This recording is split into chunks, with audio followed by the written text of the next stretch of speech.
Mon âme te dit qu'elle t'aime, c'est toi que mon cœur aime. Mon aimable, je t'aime, Seigneur. Mon âme te dit qu'elle t'aime, c'est toi que mon cœur aime. Mon aimable, je t'aime. Mon âme te dit qu'elle t'aime. Disons-lui que nous l'aimons ce matin. Disons-lui qu'il est tout pour nous.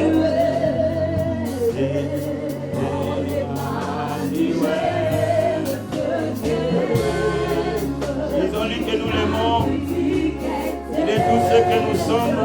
Il est tout ce que nous avons. Nous t'aimons Jésus. Nous t'aimons Seigneur.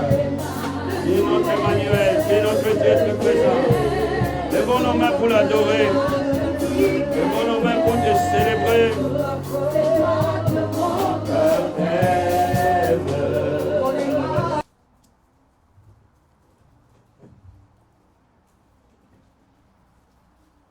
La Bible nous dit qu'après la mort de Moïse, serviteur de l'Éternel, l'Éternel dit à Josué, fils de Nun, serviteur de Moïse, Moïse, mon serviteur, est mort. Maintenant, lève-toi, passe ce Jourdain, toi et tout ce peuple, pour entrer dans les pays que je donne aux enfants d'Israël.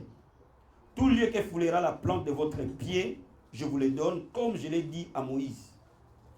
Vous aurez pour territoire depuis le désert et le Liban jusqu'au grand fleuve, le fleuve de l'Euphrate, tous les pays des Hétiens jusqu'à la grande mer, vers le soleil couchant. Nul ne tiendra devant vous tant que vous vivrez. Je serai avec toi, comme j'ai été avec Moïse. Je ne te délaisserai point, je ne t'abandonnerai point. Fortifie-toi, prends courage, car c'est toi qui mettras ce peuple en possession du pays que j'ai juré à leurs pères de leur donner. Fortifie-toi seulement, et bon courage, en agissant fidèlement selon toute la loi que Moïse, mon serviteur, t'a prescrite. Ne t'en détourne ni à droite ni à gauche, afin de réussir dans tout ce que tu entreprendras. Que ce livre de la loi ne s'éloigne point de ta bouche, médite-le jour et nuit, pour agir fidèlement selon tout ce qui y est écrit. C'est alors que tu auras du succès dans tes entreprises. C'est alors que tu réussiras. Amen. Amen. Est-ce qu'on peut acclamer la parole du Seigneur? Regardons Jérémie chapitre 1.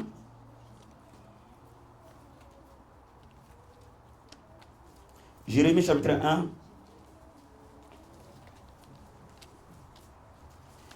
Et je veux qu'on lise le 12e verset. Jérémie 1.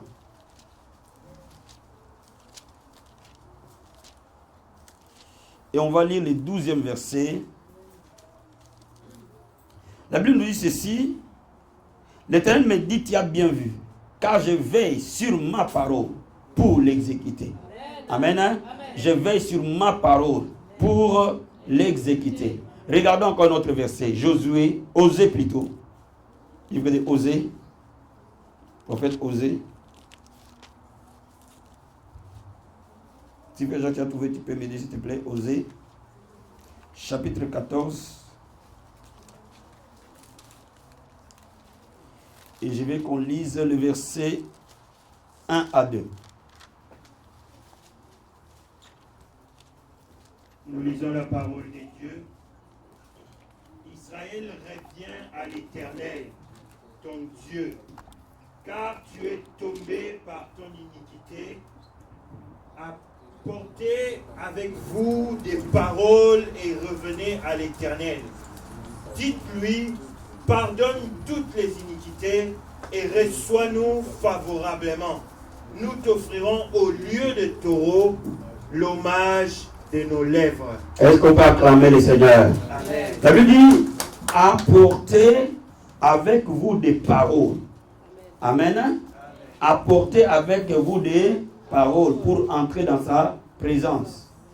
Nous t'offrirons au lieu des taureaux l'hommage de nos lèvres.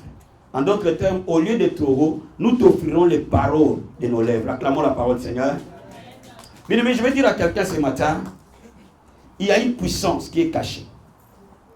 Il y a une gloire qui est dans la parole de Dieu. Le logos de Dieu regorge une gloire. Pourquoi le logos de Dieu regorge une gloire? Parce que quand vous regardez bien dans les tabernacles, dans les saints des saints, il y avait l'arche de l'alliance. Et dans cette arche de l'alliance, il y avait la manne qui était dans l'arche de l'alliance. La manne symbolise la parole. Donc, les saints des saints qui regardent la gloire de Dieu, parmi les éléments qui font cette gloire, il y a la manne, qui n'est rien d'autre la parole écrite de Dieu. Donc là où il y a la parole écrite de Dieu, il y a nécessairement la Shekinah de Dieu. Parce que la parole écrite de Dieu, Jésus-Christ a dit que cette parole est esprit. Esprit avec E majuscule. Cela veut dire que cette parole porte en elle-même la sémence de l'esprit. Mais pourquoi beaucoup de chrétiens ne vivent pas la gloire de Dieu? C'est parmi les instruments qui amènent la gloire.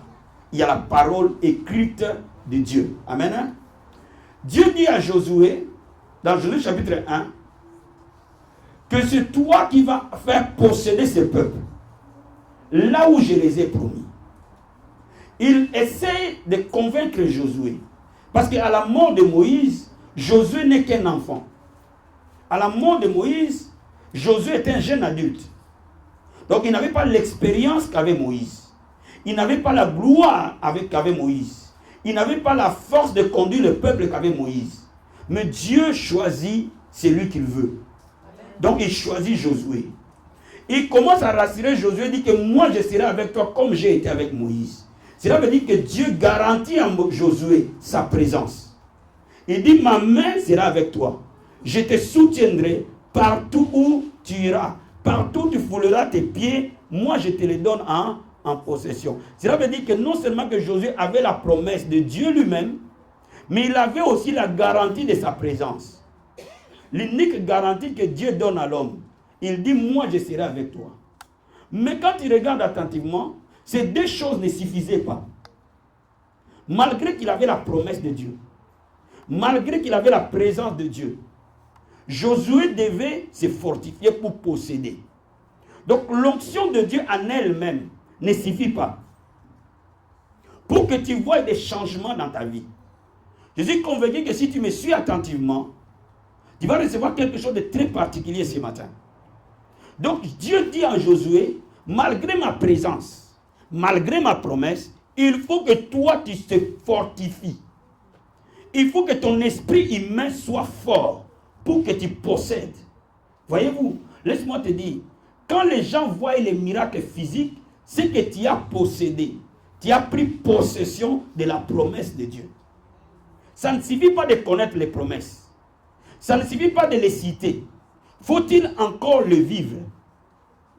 Et Dieu dit à Josué, pour que tu vives cette promesse, il faut que toi-même tu sois fortifié. Et il explique à Josué comment faire pour qu'il soit fortifié. Donc si Josué n'était pas fort, il n'allait pas posséder. Même si Dieu l'avait promis, même si Dieu l'avait oint, même si sa présence était là, il fallait que Josué soit fortifié dans son homme intérieur. Je vais dire à quelqu'un ce matin, ça ne suffit pas que tu aies les promesses de Dieu. Ça ne suffit pas que tu connaisses les promesses de Dieu. Ça ne suffit pas que tu cites les promesses de Dieu. Mais il faut qu'il y ait un processus interne qui doit se passer dans ton esprit pour que ton esprit soit apte à posséder. Et c'est pour cela que beaucoup de chrétiens ne comprennent pas cela. Ils sont frustrés de citer les paroles de Dieu et ne jamais le vivre. Dis-moi amen. Hein? Dis à ton voisin, je vais vivre les promesses de Dieu.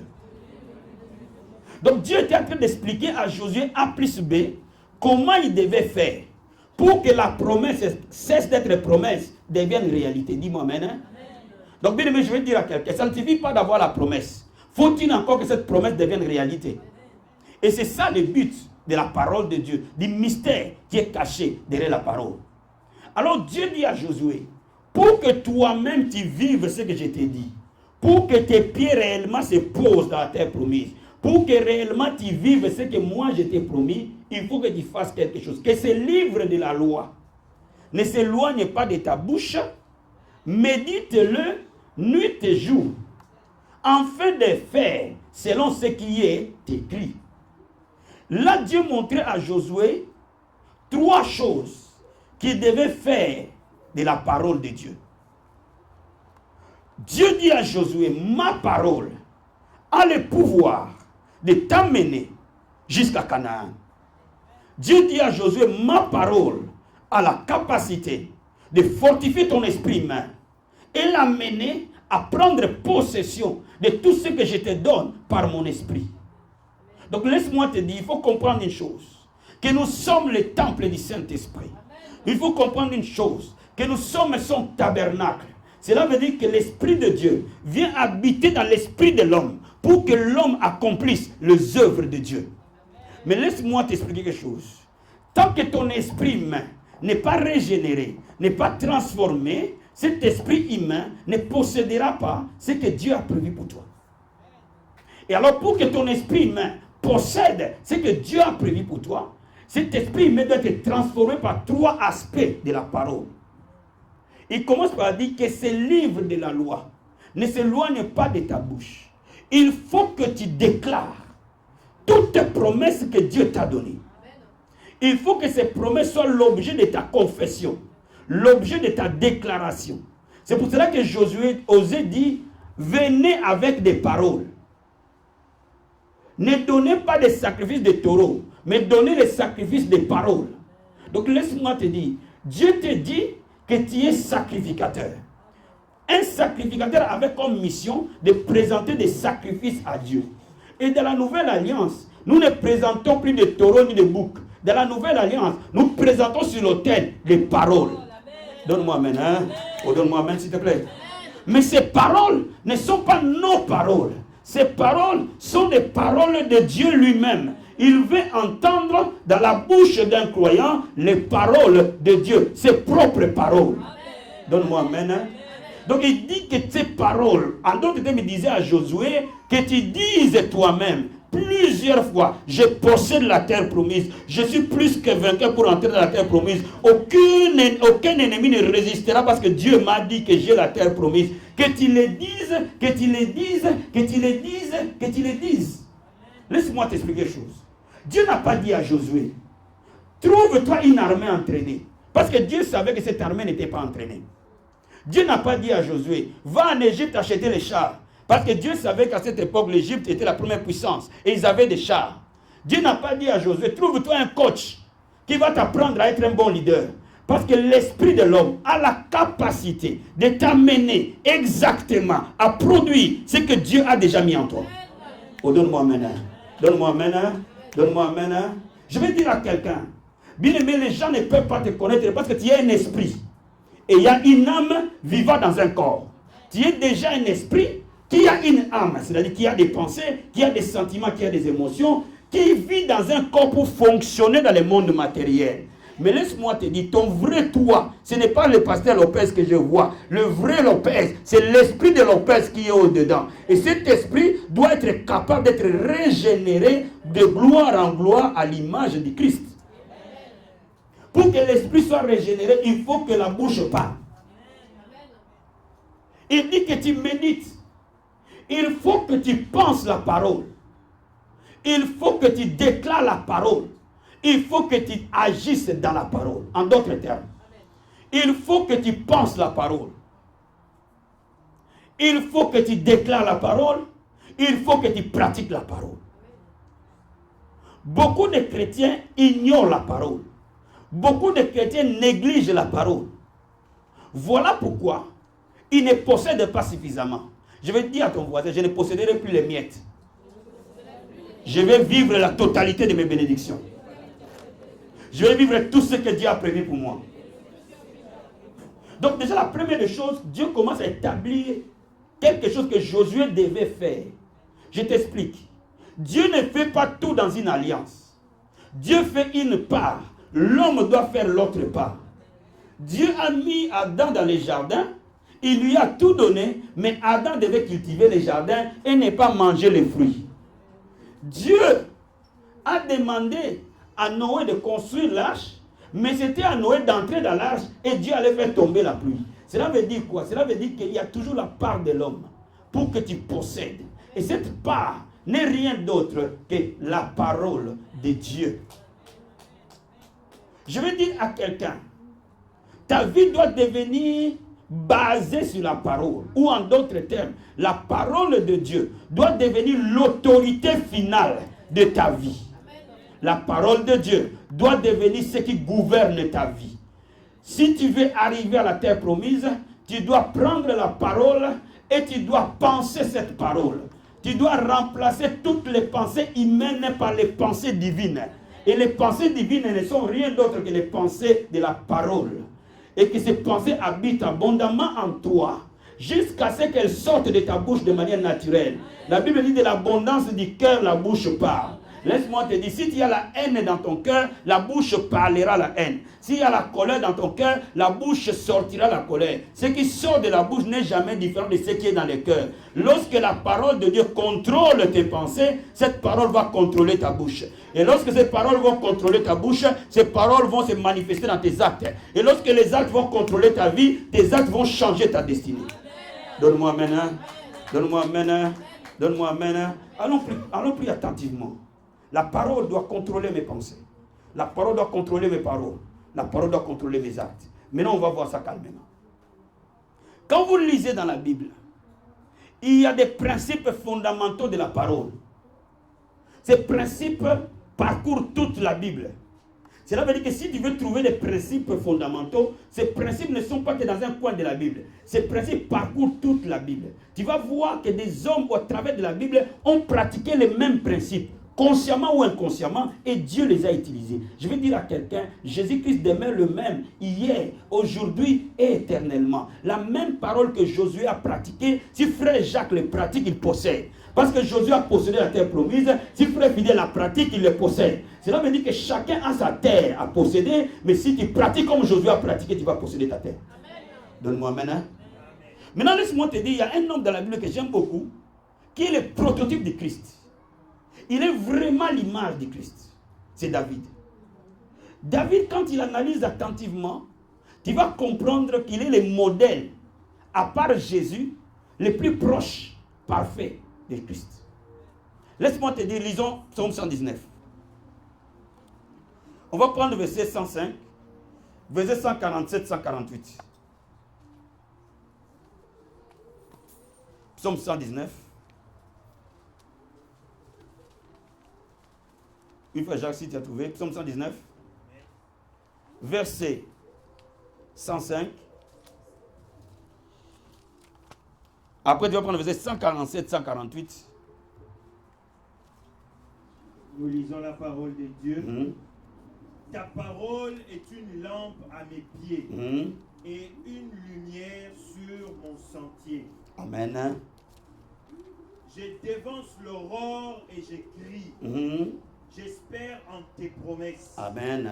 Je dévance l'éveil et j'ouvre les yeux pour méditer ta parole. Prends 164 s'il te plaît. 7 fois le jour je te célèbre à cause des lois de ta justice. Amen. David commence par dire que ta parole est une lampe à mes pieds, une lumière sur mon sentier. Alléluia. Cela veut dire quoi? Cela veut dire que lorsqu'il n'y a pas la lumière, il n'y a pas la vie. Pour preuve, lorsque la nuit arrive, tout le monde dort. Parce que les ténèbres, est le symbole de la mort. La lumière est le symbole de la vie et de l'activité. Donc David dit, c'est ta parole qui m'amène la lumière dont j'ai besoin. Bien, mais laisse-moi te dire, les gens du monde occulte parlent de la lumière. Les gens occultes parlent de la lumière. Mais la vraie lumière, c'est Jésus. Et la vraie lumière, c'est la parole. La Bible dit dans Jean, cette parole était la lumière du monde. Cela veut dire quoi? Cela veut dire que la parole de Dieu, le logos de Dieu, c'est Jésus lui-même. Quand je le mets dans mon esprit, je mets la lumière dans mon esprit et je ne trébucherai plus jamais. Il te faut suffisamment de lumière pour que tu réussisses. Il te faut suffisamment de lumière pour que tu ailles vite vers ta possession. Il te faut suffisamment de lumière. Vous savez, quand il n'y a pas de lumière, on marche lentement, on a peur de se cogner. Mais dès l'instant où il y a la lumière, je peux courir. Donc laisse-moi te dire, le progrès que tu fais dans ta vie est fonction de la quantité de lumière que tu as. Je vais dire à quelqu'un, la qualité, la quantité de la parole de Dieu dans ton esprit fera toute la différence. Donne-moi amen. Donne-moi amen. David qui a compris l'importance de la parole, il dit que je dévance l'aurore, j'ai fait des activités. David faisait des activités essentielles. Très tôt le matin, vers 3 heures du matin, il disait qu'il se réveillait avant que le soleil se lève. Il criait à Dieu. Il se réveillait avant que le soleil se lève. Il méditait la parole. Mais laisse-moi maintenant t'expliquer. David était roi.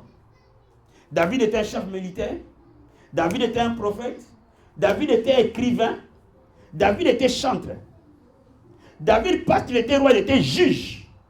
Donc David avait plein d'activités. Mais il a compris qu'il ne peut pas être efficace devant l'homme s'il n'est pas efficace devant Dieu. Donc il avait mis les choses dans leur priorité correcte. Il commençait à payer le prix devant Dieu dans la méditation de la parole et dans la prière. Ainsi, il était plus rapide dans la vie normale. Laisse-moi t'expliquer quelque chose. David dit la Bible dit qu'il avait une sagesse comme un ange. Bien, mais laisse-moi te dire, David n'a jamais perdu une bataille. Durant toute sa vie, durant toute la vie de David, aucun Philistin n'a gagné sur lui. Mais comment il était aussi puissant et aussi fort? Il nous donne les secrets dans la Bible. Il s'est levé très tôt. Pendant que tous ses adversaires dormaient, David s'est réveillé. Il méditait la parole. Il priait. Il méditait la parole. Il priait. La Bible dit tout est sanctifié par la parole et par la prière. Cela revient à dire que nous sommes consacrés à Dieu selon la parole que nous avons, selon la prière que nous avons. Ainsi, quand il était devant les gens, il avait une onction spéciale, une onction particulière qui produisait des résultats. Je vais te dire ce matin, si tu veux produire des résultats, prends du temps de qualité pour méditer la parole avant que tu sortes chez toi. Prends le temps de qualité pour que tu pries avant que tu sortes chez toi. Laisse-moi t'expliquer quelque chose. Vous savez, les gens pensent, et on va vous raconter, vos amis de travail vont vous dire que tu n'as pas besoin d'autant de prière. Ils vont te dire que tu n'as pas besoin de passer du temps dans la prière. Ce sont des mensonges. Laisse-moi t'expliquer aujourd'hui et que tu me comprennes très bien. Si tu n'as pas de grâce particulière, si tu n'as pas d'onction particulière, tu ne pourras jamais vaincre cette terre des hommes. Et cette onction, cette grâce, tu la trouves dans la parole de Dieu, tu la trouves dans la prière avant que tu rencontres les gens. Laisse-moi te dire, toute personne que tu rencontreras sera nécessairement porteur d'un problème. À 80% des cas. Et si toi tu n'es pas capable de passer au-dessus de ces problèmes, bien aimé, tu vas choper tous ces problèmes et ta vie va devenir un blocage. Qui m'a compris ce matin? Qui m'a compris ce matin? Écoute-moi. La Bible dit l'esprit de l'homme répond à l'esprit de l'homme. Il suffit que la personne qui est en face de moi me parle de son problème, il me passe son problème.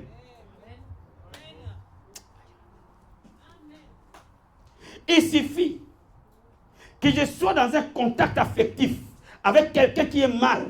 Je chope son problème. Et c'est pour ça que beaucoup d'enfants de Dieu voient, au fur et qu'ils avancent, leur vie ralentit, leur vie devient difficile, leur vie devient compliquée. Ce n'est pas leur propre problème, c'est parfois le problème de leur environnement ambiant qu'ils chopent à gauche et à droite. Et si tu n'as pas une grâce particulière pour évacuer ces problèmes, ça devient les tiens. Et c'est pour cela que Dieu dit à Josué, je peux tout te promettre, je peux te donner mon esprit, mais la parole c'est toi qui dois le mettre dans ton esprit. Dis à ton voisin, la parole c'est ton devoir. La parole c'est ta responsabilité.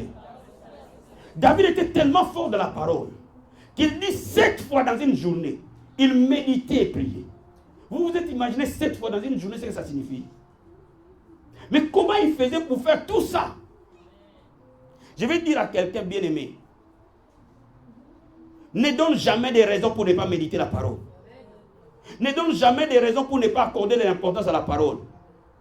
Parce que ces hommes étaient déjà très occupés, parfois plus occupés que nous. Mais ils avaient compris qu'est-ce qui était la priorité de leur vie. La Bible dit, cherchez premièrement le royaume et la justice, et le reste des choses vous sera donné. Laisse-moi t'expliquer quelque chose. Si tu as suffisamment la parole dans ton esprit, si tu as suffisamment la prière dans ton esprit, ce que tu fais en 5 heures, tu le feras en 45 minutes.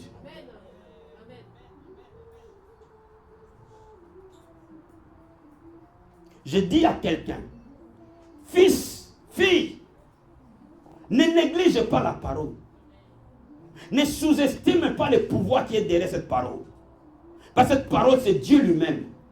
Et les gens de la Bible ont mis cette parole en pratique. Ils ont eu des résultats. Alors toi, tu mettras cette parole en pratique. Laisse-moi te dire, tu auras des résultats. David dit, je dévance l'aurore. Oh my God. Un roi s'est levé à 3h du matin. Pas pour aller faire la ronde, mais pour qu'il s'enferme dans un coin en train de lire la parole. Il dit, si je n'avais pas trouvé ta parole, je serais mort dans ma misère. Mais ta parole me donne la vie. Ah, ta parole me donne la vie. Ta parole me communique la vie. Bien, je vais te dire quelque part aujourd'hui. Ta parole de Dieu va te communiquer la vie. Parce que cette parole a la vie en elle-même. Je vais dire à quelqu'un ce matin. La parole est la réponse à tout problème de l'homme. Tout ce que tu vas trouver comme problème sur le chemin de la vie, tu trouveras la réponse dans la parole.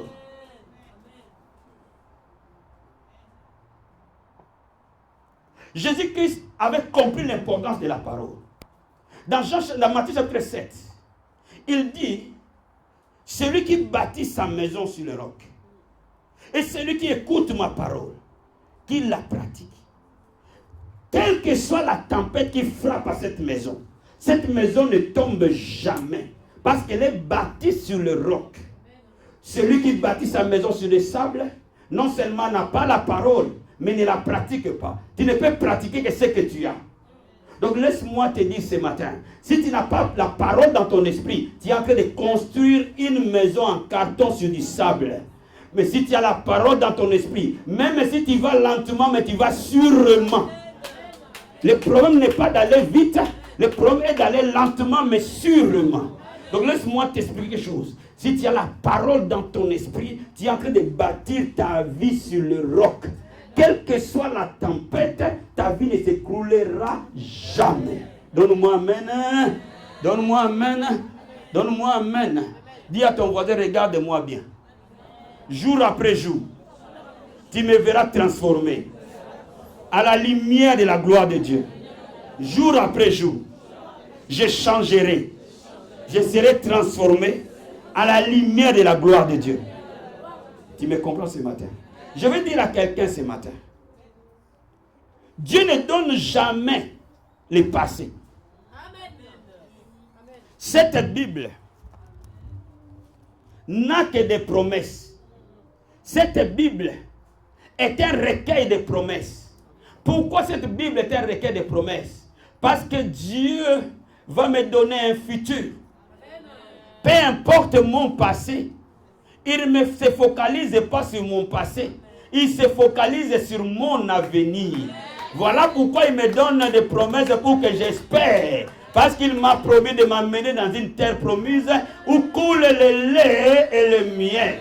Là où tu vis la bonté et la gloire de Dieu. Donc laisse-moi t'expliquer quelque chose. Ce n'est pas un problème les échecs du passé. Ce n'est pas un problème la vie que tu vis aujourd'hui. Ce n'est pas le fait de ne pas avoir une maison qui est un problème. Ce n'est pas le fait de ne pas avoir des papiers qui est un problème. Ce qui est un problème, est-ce que tu as un avenir? Donne-moi amen. Donne-moi amen. Donne-moi amen. Pose à ton voisin une question. Est-ce que tu as un avenir? Est-ce que tu as une destinée? Est-ce que tu as une promesse? Est-ce que vous me saisissez? Vous me saisissez? Vous me saisissez? Et toutes ces promesses, Dieu les a emballées dans sa parole. Quand il y a ces promesses, il y a un avenir. Bien aimé, l'apôtre Paul, qui était un homme de succès, de réussite incontestable, avait aussi compris le même principe que David a compris dès le départ. Je veux qu'on lise ce passage. Regardons Colossiens, chapitre 3. Quelqu'un est béni ce matin? Quelqu'un est en train de comprendre là où on va ce matin? Colossiens chapitre 3. Regardons verset 16. Frère Jacques, vas-y s'il te plaît. Et lis-moi aussi Philippiens. Non, lis d'abord Colossiens chapitre 3 verset 16.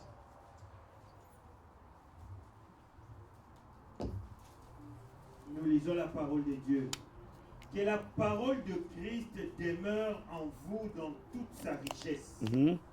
Instruisez-vous et exhortez-vous les uns les autres en toute sagesse, par des psaumes, par des hymnes, par des cantiques spirituels chantant à Dieu dans vos cœurs en vertu de la grâce. Amen. Regarde, moi je vais te lire dans ma tradition. Hein? La Bible dit que la parole de Christ habite en vous abondamment. Le mot abondamment a un sens. Il n'a pas dit que la parole du Christ habite en vous.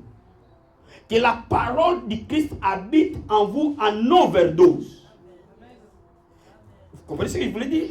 Que la parole du Christ habite en vous. Cela veut dire qu'il soit dans votre esprit cette parole en overdose. Cela veut dire que cette parole demeure en surabondance en vous. Cette parole va jaillir par des hymnes et des cantiques et des psaumes par votre bouche. Cela revient à dire quoi?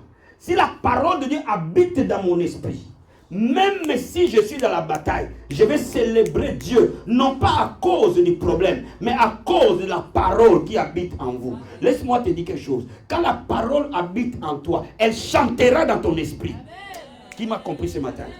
Je dis, vous connaissez quand vous avez déjà une chanson en vous, vous l'avez suffisamment écoutée. Cette chanson, même si vous êtes assis, oh bonguanité Yahweh. Vous comprenez ce que je dis? Cela veut dire que cette parole, elle vous contrôle. Là où on t'acceptera, ta paix restera. Bien aimé, là où les gens croient en toi, tu vas pousser des ailes. Là où les gens croient en toi, tu vas aller plus loin. La foi change l'atmosphère. Dis-moi. La parole de Dieu est notre sagesse. Elle produit en nous une sagesse. Mais en dernier, je vais te donner un dernier verset pour qu'on termine aujourd'hui. Lisons 1 Timothée.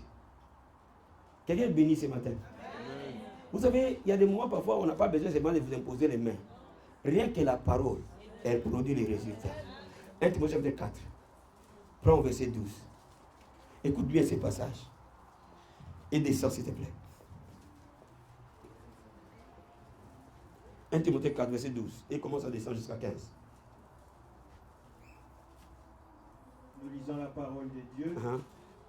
Que personne ne méprise ta jeunesse, mais sois un modèle pour les fidèles, en parole, en conduite, en amour, en foi, en pureté. Jusqu'à ce que je vienne. Amen. Applique-toi à la lecture, à l'exhortation, à l'enseignement. Ne néglige pas le don qui est en toi. Alléluia. Et qui t'a été donné par prophétie avec l'imposition des mains de l'assemblée des anciens. Occupe-toi de ces choses, donne-toi tout entier à elles, afin que tes progrès soient évidents pour tous. Veille sur toi-même et sur ton enseignement, persévère dans ces choses, car en agissant ainsi, tu te sauveras toi-même et tu sauveras ceux qui t'écoutent. Amen. Je vais rappeler deux versets, 13 et 15. Jusqu'à ce que je vienne, applique-toi, donne-toi à la lecture, à l'exhortation, à l'enseignement. C'est-à-dire que donne-toi à la parole. Amen. Donne-toi à lire la parole. Il dit, verset 15, occupe-toi de ces choses. C'est-à-dire que ton investissement soit total. Que tu payes le prix de cela. Ici, c'est un serviteur d'expérience qui est en train de passer le manteau à un jeune serviteur. Qui est en train de passer la main à un jeune serviteur. Et il lui donne les ficelles du boulot. Il lui donne les clés qui vont fonctionner les royaumes. Il dit, donne-toi tout entier. Que ton cœur, ton âme, ton énergie soient focalisés sur la parole. Regarde ce que ça va produire. Il dit ceci. Occupe-toi de ces choses. Donne-toi tout entier à elle. Afin que tes progrès soient évidents pour tous. Il dit à Timothée, ta réussite ne sera plus en catimini. Tout le monde va le voir. C'est pour ça qu'il dit que tes progrès seront évidents pour tous. Même tes pires ennemis ne pourront jamais contester tes progrès. Quand tu te donneras tout entier à la parole, quand tu paieras le prix de la parole, quand tu donneras l'investissement total à la parole, quand tu lui accorderas du temps et de l'attention, quand tu lui accorderas de l'énergie, quand tu lui accorderas de la concentration et que tu t'investiras totalement à la parole, cela va produire des progrès rapides. Je dis à quelqu'un ce matin, les gens seront étonnés de ce que tu vas devenir. Je dis à quelqu'un ce matin, les gens comptent sur des fétiches, sur des gris-gris. Parfois des gens qui ont des amulettes derrière la hanche. Parfois des gens qui ont des bagues, des alliances bizarres. Moi je n'en ai pas besoin, tu n'en as pas besoin. Prends la parole. Et investis dedans. Quand tu vas dans les trains, ouvre ta Bible. N'aie pas honte. Les gens vont dire, moi je suis dépassé. Ouvre ta Bible, lis-la. Que dans chaque pièce de ta maison, qu'il y ait une Bible. Même si tu es en cuisine, tu as un petit bout de temps, ouvre ta Bible. Jette tes yeux dessus. Il dit, le Seigneur dit aux enfants d'Israël, quand vous marcherez, vous accrocherez sur les poteaux de vos portes la parole. Vous les attacherez sur vos bras. Vous les mettrez sur le fronton de vos yeux, afin que vous les regardez. Ainsi vous posséderez. Donc cela revient à dire que l'investissement de la parole doit être tout le temps. Un enfant de Dieu qui se souvient de sa Bible le dimanche matin avant de venir à l'église est un enfant de Dieu minable. Un serviteur de Dieu qui lit sa Bible le jour où on dit c'est toi qui vas prêcher la semaine prochaine est un serviteur minable, incapable de faire quoi que ce soit. Un enfant de Dieu qui prétend servir Dieu, qui lit sa Bible que lorsqu'il en a besoin, il ne peut pas aller loin. Bien aimé, il y a des mystères derrière ces livres. Il y a la puissance de Dieu derrière ces livres. Il y a la capacité de Dieu derrière ces livres. Bien aimé, je vais te dire quelque chose. Aujourd'hui là, Dieu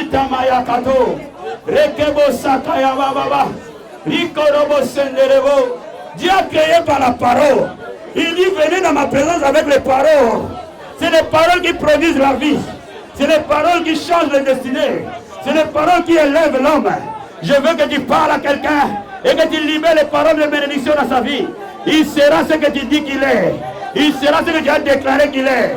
Il sera ce que tu auras proclamé qu'il est. Mon frère et ma soeur, si la personne ne prie pas bien pour toi, tu peux changer. Tu es libre. Tu es libre, mon frère, tu es libre. Parce que c'est le temps de la gloire, c'est le temps de la bénédiction.